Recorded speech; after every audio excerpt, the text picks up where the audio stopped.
everybody. Welcome to Fox 9 Sports Now. I'm Dawn Mitchell. Tonight we are joined by Wild beat reporter Sarah McLellan of the Star Tribune, and we are talking all things Wild tonight. Welcome back. It's been a minute. I know. Thanks for having me back. Oh my goodness, that COVID time, right? It's like, oh, I haven't seen you in a year, maybe 3. So it's long overdue. Awesome. Thank you for joining us. We know it's been a little bit crazy with not only the draft, and then free agency. How have you been holding up? It's been a busy time for the Wild. So it's been, even though maybe not a lot of roster turnover, there's still been quite a bit of change so far for the organization this offseason. The draft, like you said, free agency, and trade too in the mix. Yeah, and going into it, everything, oh, this is going to be a little calm, right? And that was the perception. Billy Guerin, I don't know, I was a little bored, but then he spiced things up. With a trade. You bring in Pat Maroon, and I know a lot of my friends, they're really happy about this. And you wore your maroon fittingly. So there you go.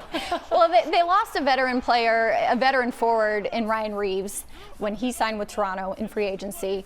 And so they filled that vacancy by adding Maroon, a very similar type of player to Reeves. He adds that grittiness, that edginess to your forward lineup.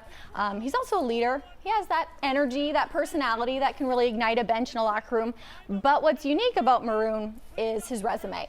Out of the last 5 Stanley Cup finals, he's played in 4 of them, and he's won 3 of them. So he is a winner. He's a 3-time Stanley Cup champion, twice with Tampa Bay. He won his first cup with St. Louis in 2019. So he's been there, done that. He knows what that long playoff journey is like. And so it's a timely addition because this is a Wild team that's had tremendous regular season success in the last few years, but just hasn't been able to translate that to the postseason. So he comes in and can bring that experience. It'll be interesting to see what effect that pedigree can have on this locker room.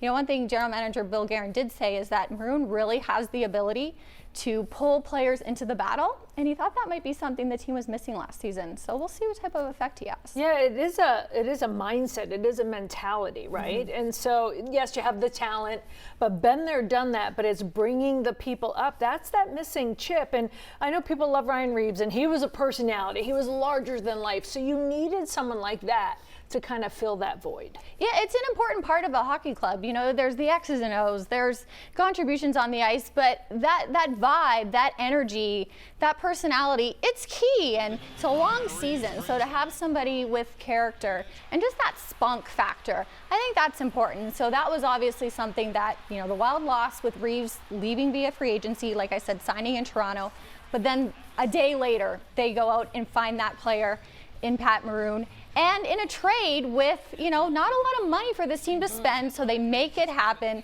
Tampa Bay actually retained some of his salary, so they're paying him less than $1 million less next season for him to come in with that experience. Like I said, he won with St. Louis, so there's some familiarity there with the Central Division. And he comes in as a veteran presence to really, like I said, maybe help these players kind of find that missing piece to go on that long playoff run. So edge. And when you talk edge, goaltending has to be key if you're going to make that. And Philip Gustafson, everyone's waiting. Like, we want to see this kid signed. What are your thoughts on that? What's going on behind all of that? So he recently filed for salary arbitration, and that essentially guarantees now that a contract will get done because the hearing will be set. But most players in the NHL, even if they file for arbitration or a team takes them to arbitration, a deal gets done usually before a hearing is needed. So you can expect something to happen, by the end of the month if there's a hearing, or early August, something gets done for them. But he's an interesting case because you'll remember he came over in the Cam Talbot trade from Ottawa last summer to back up Marc-Andre Fleury last season. But he really played himself into a much bigger role. So much so that come playoff time, he was the starter for 5 of those 6 games against Dallas. He finished the regular season with the 2nd best save percentage in the NHL, but that was his first season exclusively in the NHL. So it's a small body of work, but a big impact so far. So it'll be interesting to see how that deal comes together. But obviously once he's signed, that solidifies the team in that Yeah, I love Bill Guerin said, hey, the difference between him and when he was playing well and when he wasn't is he's in shape. So he's in shape. He knows what it takes. So we'll see what indeed can be done there. We're going to take a quick break. When we come back, there's a lot more to talk about. There's Duhaime, right? There's Cale Addison. There's also the newcomers. Draft brought in a local guy, and also so did free agency. So stick around. Sarah and I are just scratching the wild surface. Don't go away. Welcome back, everyone. Well, there's more players to talk about. We have Brandon Duhaime, Cale Addison. I like to say it's that Southern, apparently, in that first block. Cale Addison. These two guys, they did a lot last year. I know that they're becoming like quiet fan favorites. But what do you see in their future there? Yeah, well, Duhaime has already really established himself as the regular in this lineup. He's got that speedy winger style. That's really key, especially in a bottom six forward group. He also worked on the penalty kill last season, so really kind of getting a bigger repertoire for this team. So he's also someone like Gustafson who needs a new contract for next season. He also filed for salary arbitration.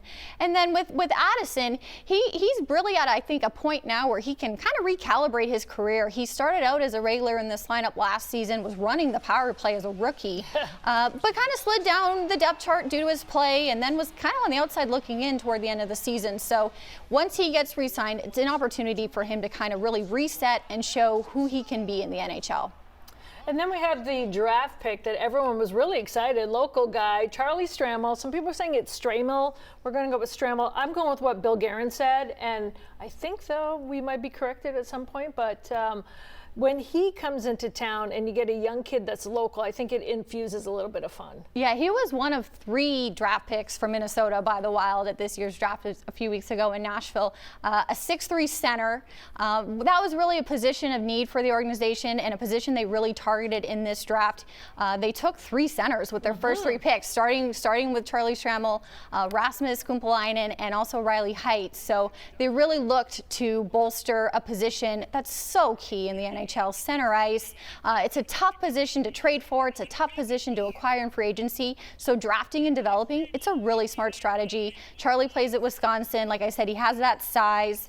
So some time for him to develop. But he's not the only player with local ties really shining right now at development camp this weekend in St. Paul.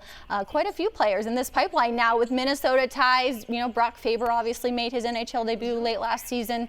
Sammy Walker as well from Edina, 2 former Gophers. So a lot of Minnesota connections in this Wild pipeline right now. Yeah, really, like Guerin was saying, we used to want to shy away from it because it's not that they couldn't play big, but sometimes they got comfortable. He said, but I've changed my mind on that. Yeah, he said, like, if he ignored the prospect base that's here in Minnesota, he'd really be turning his eye away from such a big pool of talent, for NHL prospects. And so obviously quite a few players now that have a chance one day to suit up for a hometown team. And also coming back, Vinny Lettieri. That's always a feel-good thing, Lou Nanny's grandson, yes, but he played with the Rangers, played with the Gophers, obviously, so great talent to come back. Yeah, I talked to Vinny recently about, joining the organization, and he really felt the timing was right. Early in his career, he felt like this was the time to go out, see what else is around the league, really grow his game and find that maturity in his game. And now he's coming back with that experience, obviously playing around the league, in the minors, in the NHL, and he's someone who's going to come in, and Bill Guerin wants him to vie for a spot on this roster. He's not assigning roster spots right now in July, he said, so this is an opportunity for him to really come in and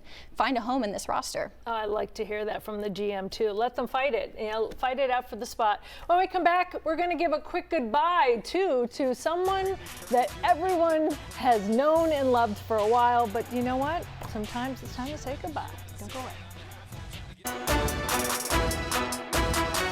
Okay, Sarah, sometimes it makes you sad when someone leaves, and Matt Dumba is one of those guys that they're going to move on at some point, but it's always tough. It's going to be weird. He's been a mainstay on that blue line for so many years, 10 seasons that he's played, obviously since he was drafted by the organization.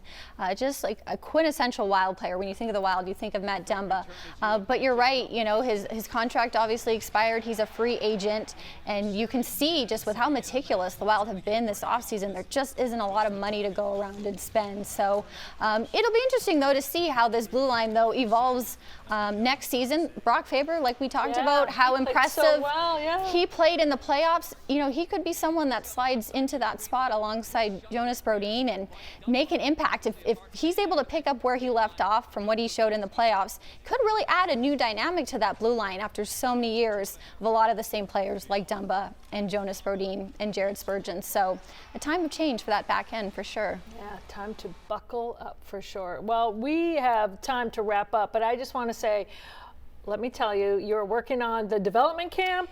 Yeah, development camp is going on this weekend. Obviously in St. Paul, it's an opportunity for prospects to kind of come in, get familiar with the organization. Like I said, a lot of local talent really on display there. You know, Brock Faber is there, Sammy Walker, two players that actually have NHL experience, but they're there. Some of those recent draft picks like Charlie Stramel that we said, so you can kind of get a little glimpse of the future at skates like this. Well, Sarah McLellan, thank you so much. Check